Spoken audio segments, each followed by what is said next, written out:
की जीवनामध्ये दिनी प्रतिदिनी दिसामासाने ज्याची चढतच गेली होती ती त्याची आता इथे कायमची उतरलेली आहे. किती कमी शब्दामध्ये मराठी भाषा ही एवढी पॉवरफुल आहे. म्हणून म्हणतो की वळवावी तशी वळते, जुळवावी तशी जुळते. मला असं वाटतं की गडाख साहेब, तुमच्या लेखनानं निसर्ग टिपलेला आहे, तुमच्या लेखनानं शिकारे आहेत, राजकारण सर्व काही मांडलेलं आहे. पण तुमच्या लेखनामध्ये एक हळवेपणा आहे, तो स्त्री गीताला जवळचा आहे, तो स्त्री वर्णनाला जवळचा आहे. आणि त्यामुळे खेड्यापाड्यामध्ये ज्या माता भगिनी तुम्हाला आढळल्या असतील, वेगवेगळ्या धाडसी म्हणा कर्तृत्ववान स्त्रिया असतील, त्यांच्याकडे तुम्ही जरा पाहावं आणि ती शब्दचित्र तुम्ही चांगल्या पद्धतीनं मांडू शकाल याची मला खात्री आहे. कारण अगदी शेक्सपियर पासून बर्नार्ड शॉ पर्यंत स्त्री म्हणजे एकमेव कोडं आहे. एवढं मोठं कोडं की एखाद्या विहिरीचा समुद्राचा अंत लागेल, तळ लागेल, पण स्त्री मनाचा तळ काही लागणार नाही. तर हा स्त्री मनाचा तळ खऱ्या अर्थी तुम्ही टिपू शकाल एवढ्या माऊल्या तुमच्या जीवनामध्ये येऊन गेलेल्या आहेत. आणि विशेषतः तुम्ही एकत्र कुटुंब व्यवस्थेमध्ये राहिलेला आहात आणि त्यामुळं या माता भगिनींची चित्र तुम्ही चांगली मांडू शकाल. मला खूप बरं वाटलं या पुस्तकाच्या प्रकाशनाच्या निमित्तानं यायला. पण आज या ठिकाणी खऱ्या अर्थी एक सहकार महर्षी, शब्द महर्षी झालेला आहे हे पाहायला आणि ऐकायला आणि अनुभवायला फार बरं वाटलं. त्या पुढच्या काळामध्ये यापेक्षाही उत्तम कलाकृती आपल्या हातून घडाव्यात अशी मी अपेक्षा व्यक्त करतो. आणि अरुण शेवतेंचं सर्वांना मानाचा मुजरा करून आपली रजा घेतो. जय हिंद, जय महाराज. अंतर्वेद या पुस्तकाचे प्रकाशन केलेले डॉक्टर नरेंद्र जाधव सर आपल्या पुणे विद्यापीठाचे माजी कुलगुरू म्हणून आपल्या परिसराला परिचित आहेत. त्या काळात ते आपल्या या शिक्षण संकुलात येऊनही गेलेत.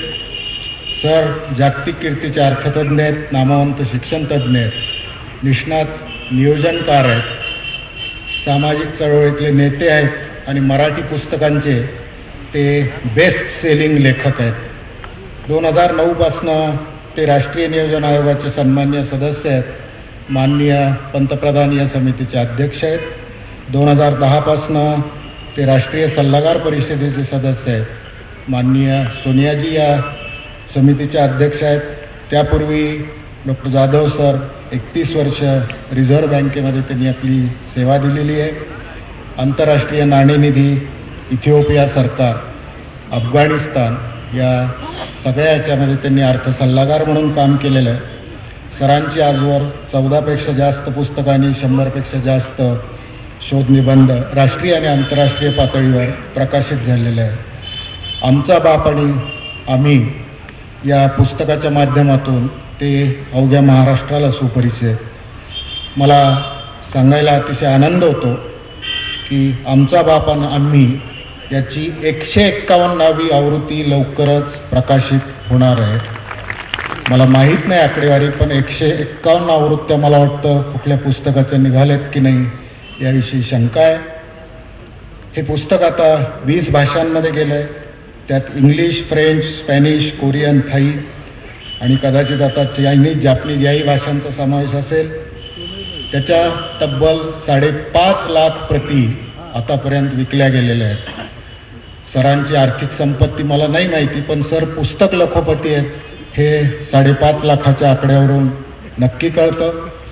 सरांकडं माझी एवढी एकच तक्रार आहे की सर, भारताची लोकसंख्या ज्या गतीनं वाढते त्यापेक्षा तुमच्या पुस्तकांच्या याची संख्या जास्त गतीनं वाढताना दिसते.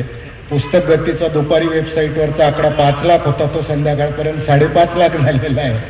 आणि म्हणून नुकताच त्यांचा गुरु रवींद्रनाथ टागोरांच्या कवितांचा भयशून्य चित्तजेत हा मराठी अनुवादही प्रसिद्ध झालेला आहे. सरांना असंख्य राष्ट्रीय आणि आंतरराष्ट्रीय पुरस्कार मिळाले. या ठिकाणी मी ती यादी त्यांची माफी मागून टाळतोय. सर गप्पा मारताना विद्यार्थ्यांना शिकवताना नेहमी म्हणतात की मी गरीब कुटुंबात जन्मलो, गरिबीत वाढलो, पण मी गरिबीचं भांडवल कधीच केलं नाही. माझ्याकडं शिक्षण आणि ज्ञान हेच भांडवल आहे. मला वाटतं योग्य भांडवल योग्य ठिकाणी गुंतवल्यामुळंच सर आज जागतिक कीर्तीचे अर्थतज्ञ आहेत. मी जाधव सरांना विनंती करतो की त्यांनी आपलं मनोगत व्यक्त करावं. गडाख, श्रीमती शारदाताई गडाख, आजच्या या आनंद सोहळ्याचे अध्यक्ष माझे मित्र श्री विश्वास पाटील, बबनराव पाचपुते, दत्ता भोसले, आमदार शंकरराव गडाख, आमदार जयंतराव पाटील, प्रशांत गडाख, अरुण शेरते, इथे उपस्थित असलेले मंचकावर उपस्थित असलेले इतर सर्व मान्यवर, आपल्यामध्ये उपस्थित असलेले अनेक मान्यवर, त्यात अनेक नावं घेता येतील. रंगनाथ पठारे, लहू कानडे, प्रेमानंद रुपवते, प्राध्यापक कोलते, ग्रंथालीचे सुरेश शिंगलस्पूरकर आणि असंख्य इतर मान्यवर आणि माझ्या बंधू आणि भगिनींना, खूप उशीर झालेला आहे, त्यामुळे मी कमीत कमी वेळात रॅपिड फायर ज्याला म्हणतात त्या प्रकारे या पुस्तकाबद्दल आणि या व्यक्तीबद्दल बोलणार आहे. खूप अतिशय उत्तम मुद्दे इथे मांडण्यात आले, परंतु मी जे लक्ष केंद्रित करणार आहे ते यशवंतराव गडाख ही व्यक्ती आणि त्यांचं हे पुस्तक या विषयावरती मी लक्ष केंद्रित करणार आहे. सर्वप्रथम मी मनापासून अभिनंदन करतो यशवंतराव गडाख यांच्या या तिसऱ्या पुस्तकाबद्दल, अंतर्वेद या त्यांच्या तिसऱ्या पुस्तकाबद्दल त्यांचं मनपूर्वक अभिनंदन करतो आणि अतिशय नेटक्या आणि उत्तम प्रकारे हे प्रकाशित केल्याबद्दल. आणि विशेष म्हणजे यशवंतराव गडाखांनीच आपल्याला सांगितल्याप्रमाणे त्यांना लिहितं करण्याचं काम ज्यांनी केलं त्या अरुण शेवते आणि ऋतुरंग प्रकाशनचं मनपूर्वक अभिनंदन करतो. आणि त्याचबरोबर आपल्या सर्वांचं मी मनपूर्वक अभिनंदन करतो की या पुस्तकाच्या कार्यक्रमाला आपण एवढ्या मोठ्या संख्येनं इथे आलेला आहात. तुम्हाला खरं सांगतो, पुस्तक प्रकाशनाच्या कार्यक्रमाला एवढ्या मोठ्या संख्येने आल्याचा हा बहुधा पहिलाच प्रसंग आहे. मगाशी दत्ता भोसले म्हणाले की पुस्तकाच्या प्रकाशनाला 21 लोक असतात, त्यापैकी 10 आंधळे असतात आणि 11 बहिरे असतात. ते सगळं खरं आहे. आणि अशा वेळी पुस्तकाच्या कार्यक्रमाला ज्यावेळी गर्दी होत नाही त्यावेळी वक्ता हमखास म्हणतो की इथे गर्दी नसली तरी येणारे लोक, जे इथे लोक आलेले आहेत ते फार दर्दी आहेत. अरे इथे तर दर्दी लोकांचीच एवढी मोठी गर्दी झालेली आहे. हे या कार्यक्रमाचं मोठं वैशिष्ट्य आहे असं मला मुद्दाम सांगायचं वाटतं. यशवंतराव गडाख या व्यक्तीवरच्या प्रेमापोटी घडतं आहे याच्याबद्दल माझ्या मनात काहीही शंका नाही. यशवंतराव गडाख एक अतिशय उमद व्यक्तिमत्व आहे. साहित्यप्रेमी, कलाप्रेमी आणि सात्विक राजकारणी म्हणून ज्यांचा उल्लेख करता येईल. राजकारणामध्ये सात्विकता उरलेली नाही असं आपण नेहमी ऐकत असतो, परंतु याला फार मोठा ठळक अपवाद म्हणजे यशवंतराव गडाख आहेत.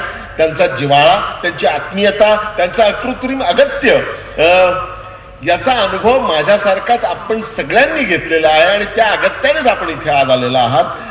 मगाशी उल्लेख करण्यात आला, पुणे विद्यापीठाचा कुलगुरू असताना मला इथे येण्याची संधी मिळाली होती. त्यावेळी मी सोनईला भेट दिली होती.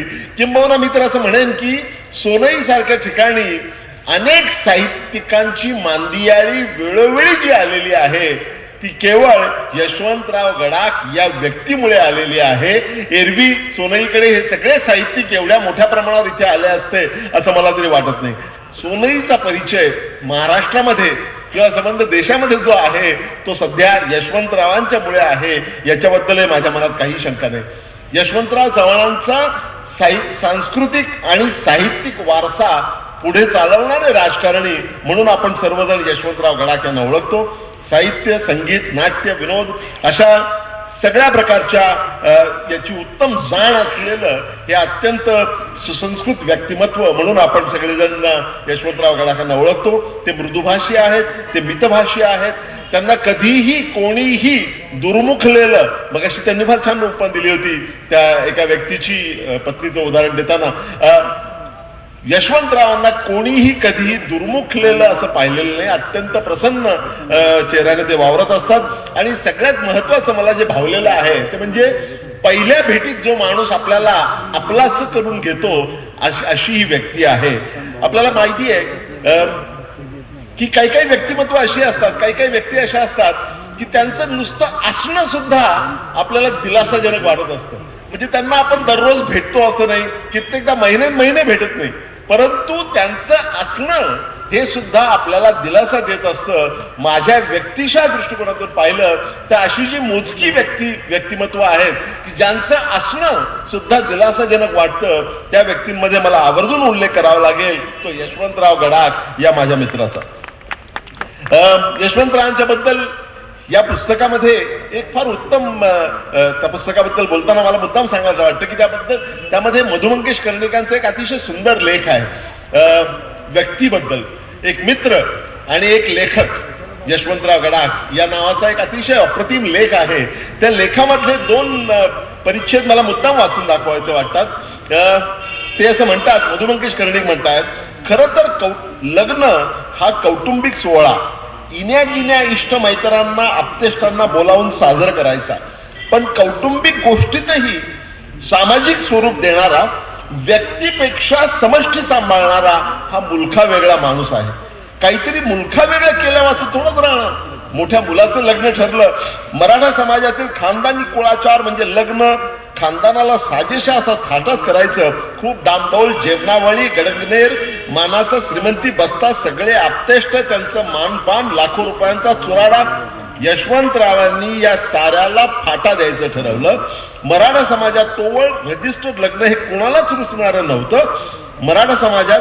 परंतु महात्मा फुले, शाहू महाराज, लोकहितवादी भाऊराव पाटील यांच्या विचारातून प्रेरणा घेतलेल्या पुरोगामी यशवंतरावांनी प्रथम आपल्या कुटुंबाला आणि नंतर साऱ्या समाजाला हे रजिस्टर लग्न मान्य करायला लावलं. आणि त्यासाठी अनेक साहित्यिक बोलवले. राजकारणी स्नेही तर होतेच, परंतु ग्रामीण महाराष्ट्रात परिवर्तनाचं एक महत्वाचं सामाजिक पाऊल यशवंतरावांनी उचललेलं होतं. त्यानंतर तो प्रघात पुढे इतका सामाजिक बनला की त्यानंतर त्यांनी त्याहून पुढचं महत्वाचं पाऊल टाकलं. ते म्हणजे हजारो वराडींच्या साक्षीनं घरातला आणखी एक विवाह सोहळा सामाजिक आणि सामूहिक करून समाजाच्या विविध थरातल्या 18 वधूवरांची एकाच मांडवात एकत्र लग्न प्रशांत गडाख या घरच्या नवरदेवाच्या लग्नाबरोबर मोठ्या थाटामाटात त्यांनी 21व्या शतकाच्या सुरुवातीला पार पाडली आणि नव्या सामाजिक मनवंतराचं तोरण बांधलं. या 18 वधूवरांची सामूहिक लग्न थाटामाटात पार पडली ती अशासाठी की त्यांना उपस्थित राहिलेले ग्रामीण भागातली वराडी होते 35,000च्या घरात आणि या 18 वधूंचे मामा म्हणून अंतरपाठ धरण्यासाठी महाराष्ट्रातले ज्येष्ठ नामांकित साहित्यिक विचारवंत उभे होते. त्यात आणि मधु मंगेश कर्णिक म्हणतात त्यापैकी दस्तूरखुद्द अस्मातिक म्हणजे मधु मंगेश कर्णिक हे एक. आणि ते म्हणतात की माझ्यासाठी तो एक अलौकिक अनुभव होता. मला हे अतिशय महत्वाचं वाटतं. लग्नाबद्दल त्यांनी पुस्तकातही लिहिलेलं आहे. ते थोडंसं विषयांतर मुद्दाम करतो. त्यांनी आज भाषण करताना लग्नाचं स्वरूप कसं बदललेलं आहे, लग्नाचा कसा बाजार झालेला आहे, संपत्तीचं कसं ओंगळ प्रदर्शन भरवलं जातं याबद्दल अतिशय मर्मभेदी शब्दामध्ये त्यांची व्यथा मांडली. पण मला मुद्दाम यशवंतरावांना सांगायचं वाटतं की सगळेच बदल झालेले बदल वाईट आहेत असं म्हणता येणार नाही. त्याचं उदाहरण द्यायचं असेल तर लग्न संस्थेमध्ये झालेले बदल पाहताना तुम्हाला लग्न पत्रिकांमध्ये काय बदल झालेले आहेत गेल्या 100 वर्षात हे जरा एकदा पहा. गेल्या शतकामध्ये म्हणजे अनेकांनाही खरं वाटणार नाही 100 वर्षापूर्वीच्या लग्न पत्रिकांमध्ये काय असं तसं माहितीये का? त्याच्यामध्ये असं म्हटलं जायचं सगळ्या लग्न पत्रिकांमध्ये की अमुक अमुक अमुक आणि तमुक तमुक तमुक यांचे शरीर संबंध करण्याचे योजलेले आहे. हे असं म्हणजे सगळा रोखोक मामला आणि वरती लिहिलेलं असायचं कार्यसिद्धीस नेणार श्री समर्थ आहे. त्यामुळे बदल झालेले आहेत ते सगळेच बदल वाईट आहेत असं नाही, काही बदल चांगले सुद्धा झालेले आहेत. हे आपण लक्षात घेतलं पाहिजे. मधु मंगेश कर्णिकांनी आणखी एक फार छान म्हटलेलं आहे ज्याचा उल्लेख सरांनी इथे विश्वास पाटलांनी केला. मधु मंगेश कर्णिक म्हणतात साहित्यिकांपेक्षाही कणभर अधिकच सहृदय संवेदनशील असलेला हा आमचा परमस्नेही घरच्या माणसांवर मित्रमंडळींवर समाजावर प्रेम करतो यात नवल नाही, पण घरच्या मोत्या कुत्र्यावर सुभाण्या बैलावर आतड्याच्या ओढीनं प्रेम करताना त्याला पाहून मन भरून येतं. पण तो जेव्हा सहज असं म्हणतो की आपल्या समोरचं शेत आहे तिथे आपण चिकू लावू, नारळाची बाग करू, तिथं पक्षी येतील, त्या पक्षाकरताच आपण बाग लावू, तेव्हा त्याच्या सहृदयतेचं आणि हा फार सुंदर शब्द मधु मंगेश कर्णिकांनी वापरलेला आहे अंतःकरणातील कोवळिकतेचं जे अनोखं दर्शन घडतं त्यावेळी वाटतं ही संवेदनशीलता एखाद्या कवीपाशी तरी असेल का? पक्षांसाठी आपली बाग मोकळी ठेवणारा हा राजकारणी हा कवी नाही का, असं मधुमंगेश कर्णिक म्हणतात आणि मी त्याच्याशी पूर्णपणे सहमत आहे. यशवंतराव गडाखांनी यापूर्वी 2 पुस्तकं लिहिलेली आहेत आणि ती अतिशय गाजलेली पुस्तकं आहेत. त्याला शहरी आणि ग्रामीण अशा दोन्ही भागातल्या वाचकांनी अतिशय उदंड असा प्रतिसाद दिला होता. सहवास आणि अर्धविराम ही ती 2 पुस्तकं. त्यांच्या या 2 पुस्तकातून यशवंतरावांचं आणि गेल्या 40-50 वर्षामध्ये गावगाड्यामध्ये जे बदल झालेले आहेत त्या बदलांचं अतिशय संवेदनशीलतेनं केलेलं चित्रण आपल्याला या सगळ्या व्यक्तिचित्रांमध्ये पाहायला मिळतं. त्यातलं विशेष करून ताईचं जे व्यक्तिचित्र आहे ते तर प्रत्येकाला अतिशय भावेल असं हे व्यक्तिचित्र आहे. सगळीच व्यक्तिचित्र यातली फार सुंदर आहेत. पारुबाईचा उल्लेख झालेलाच आहे. पण मला जे आणखी एक विशेष करून वाटतं ते मनसुख शेठ चे व्यक्तिचित्र जे लिहिलेलं आहे. छोट्या माणसाचं व्यक्तिचित्र लिहिणं ही साधी गोष्ट नाही, कारण प्रत्येक व्यक्तीमध्ये राजहंस दडलेला असतो अशी माझी जीवनधारणा आमचा बाप आणि आम्हीमध्ये आलेलीच आहे. प्रत्येक व्यक्तीमध्ये. आता ही मनसुख शेठ ही जी व्यक्ती आहे तो अर्धवट आहे, परंतु खूप भक्ती त्यांची यशवंतराव गडाखांवरती आहे. त्याचं जे एकंदरीत व्यक्तिचित्र त्यांनी उभं केलेलं आहे ना ते अतिशय मनाचा अतिशय ठाव घेणारं असं व्यक्तिचित्र आहे. आणि आपल्याला प्रत्येकाला अशा प्रकारचा मनसुख शेठ कधी ना कधी भेटलेलाच असतो. कोणाला प्रत्येकाला आपापल्या आयुष्यामध्ये अशा प्रकारच्या व्यक्ती भेटलेल्याच असतात. निरागस अशा या व्यक्ती आणि त्यांचा कुठल्या तरी वेगळ्या प्रकारे आपल्याला उपयोग होत असतो. आपलं आयुष्य वेगवेगळ्या प्रकारे त्या सिद्ध करत असतात. मला मुद्दाम एक उदाहरण द्यावंसं वाटतं, थोडंच विषांतर करून. मनसुख शेठ सारखी व्यक्ती प्रत्येकाच्या आयुष्यात असते. अगदी खूप वर्षापूर्वी ज्यावेळी मी नुकताच नोकरी करायला लागलो होतो त्यावेळी स्टेट बँकेमध्ये मी नोकरी करत असते आणि अकोल्याला होतो. तिथे मला एक सातारचा माणूस तरुण तिथे भेटला होता. त्याला आम्ही सगळे इष्णू पैलवान म्हणायचो. तो इष्णू पैलवान म्हणजे या मनसुख शेठची आवृत्ती होती. त्याचे 2 प्रसंग मला मुद्दाम सांगायचं वाटतं. निरागसता म्हणजे किती असू शकते.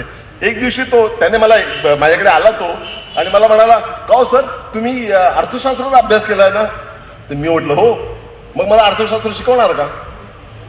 त्याच्याकडे मी एकंदरीत पाहिलं, म्हटलं याची काय आपण गुणवत्ता आहे जरा बघूया. मी त्याला म्हटलं बरं सांग बरं आपल्या अकोल्यामध्ये राष्ट्रीयकृत बँका कोणकोणत्या आहेत. तो म्हणाला बघा म्हणजे Akola district central cooperative bank. म्हटलं राहू दे. म्हणजे मला कळलं की याला काही त्यातलं काही गम्य नाही, काही कळत नाहीये.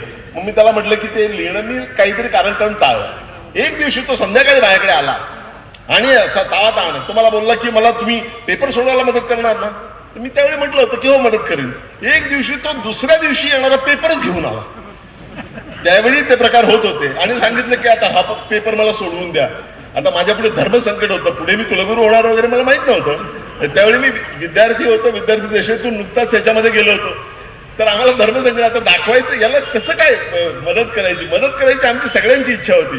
मग शेवटी आम्ही ठरवलं की याला मदत करायची. जाऊ दे आपण जरा तत्व बाजूला ठेवू, कारण तो इतका लाघवी स्वभावाचा आणि इतका प्रेमळ माणूस होता. मग आम्ही बसून, मी आणि माझ्या 2 मित्रांनी बसून मराठीमध्ये ते अर्थशास्त्राची सगळी उत्तरं लिहिली त्याला दिली. दुसऱ्या दिवशी आम्ही त्याची वाट पाहत होतो. दुसऱ्या दिवशी संध्याकाळी आला, चेहरा दुर्मुखलेला एकदम. अरे म्हटलं इष्णू शेठ काय झालं. इष्णू पैलवान आम्ही त्याला म्हणतो. इष्णू पैलवान काय समधी घाण झाली. अरे तुला एवढा आम्ही 4 तास बसून आम्ही पेपर लिहून दिला, समधी घाण झाली. काय झालं. अहो हा दिलेला पेपर, हे प्रश्न आणि हे उत्तर, पण तुम्ही कुठं सांगितलं कुठल्या प्रश्नाचं कुठलं उत्तर आहे. तो हा मनसुख शेठचाच अवतार होता.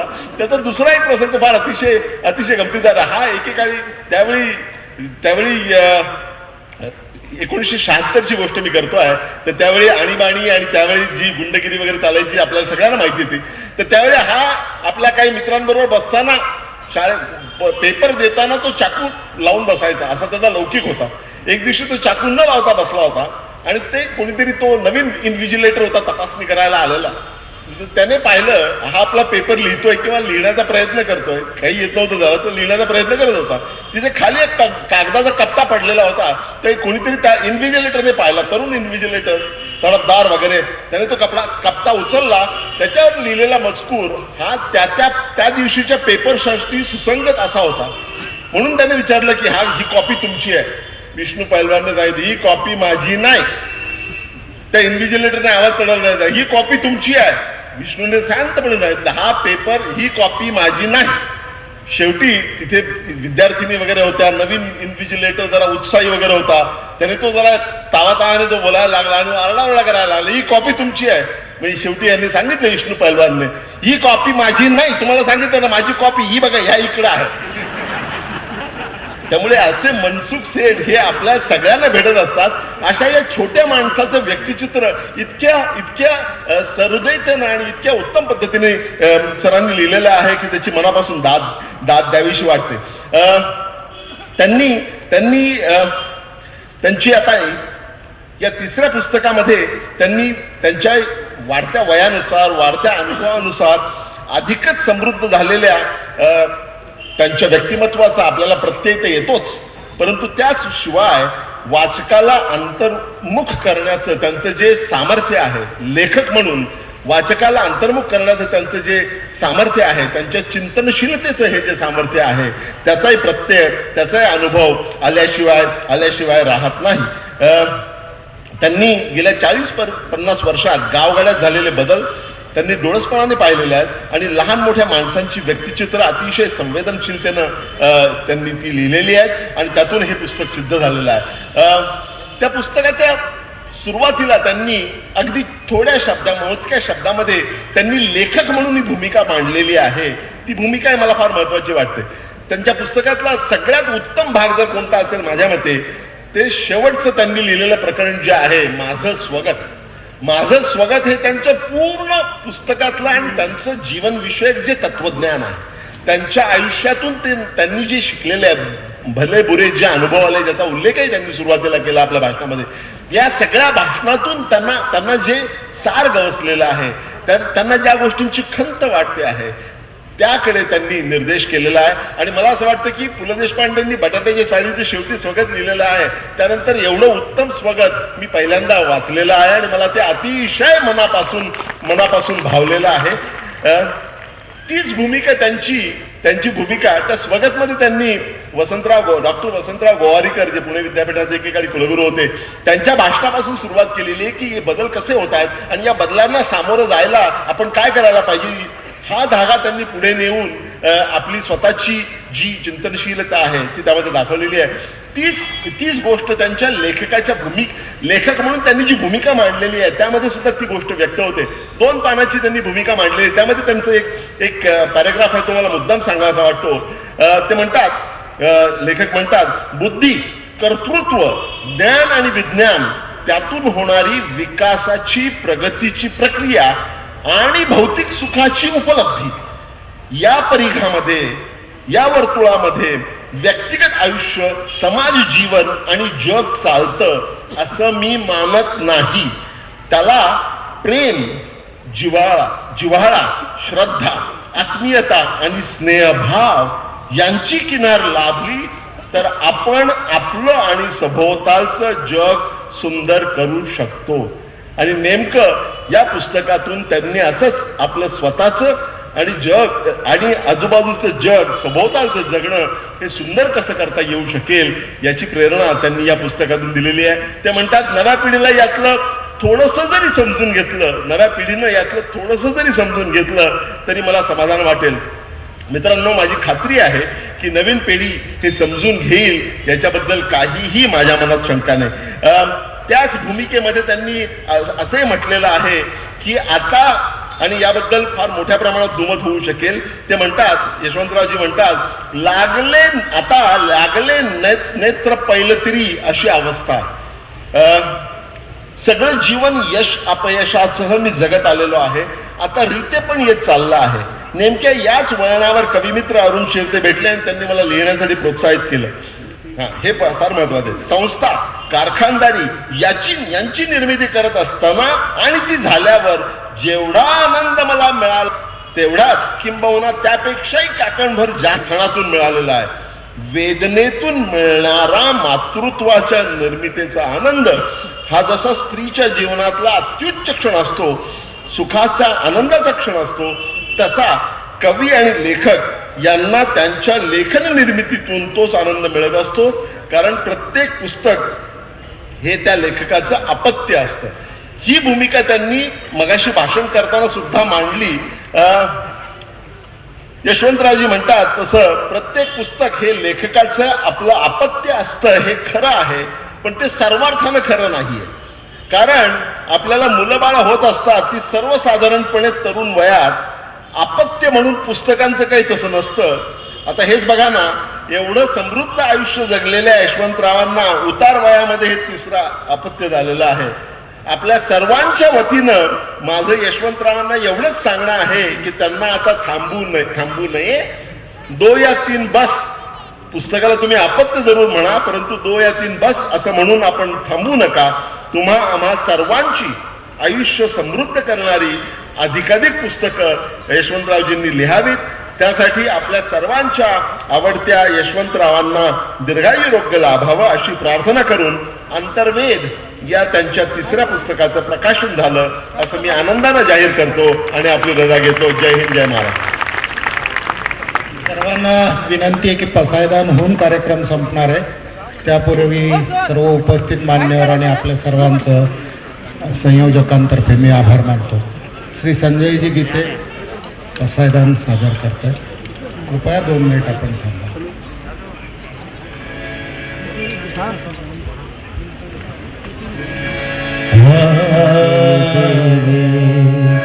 येणे वाग्यज्ञे तोषावे, तोषोनी मज द्यावे, पसायदा जे खळांची व्यंकटी सांडो, तया सत्कर्मी रती वाढो, भूता परस्परे पडो, मैत्र जीवाचे दुरितांचे तिमिर जाओ,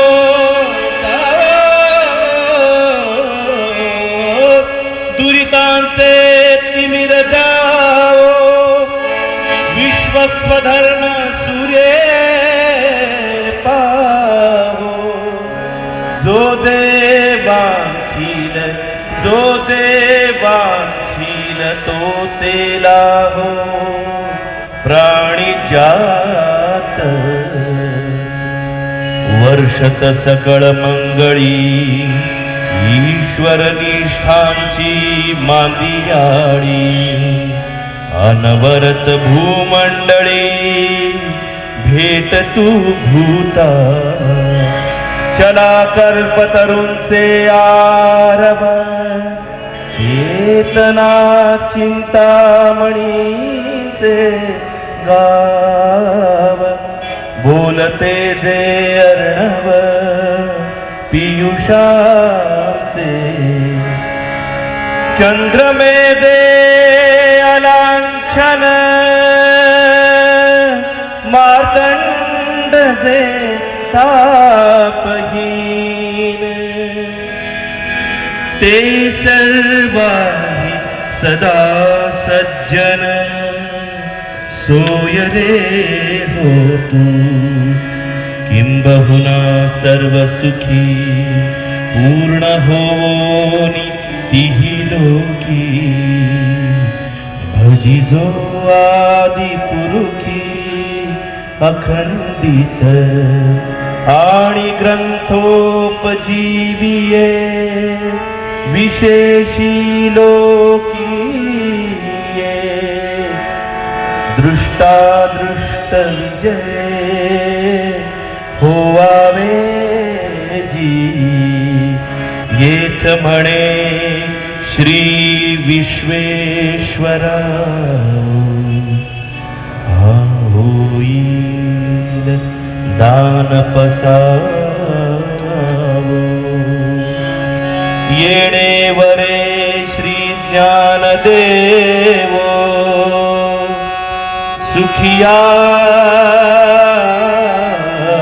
झाला, येणे वरे श्री ज्ञानदेवो, सुखिया झाला,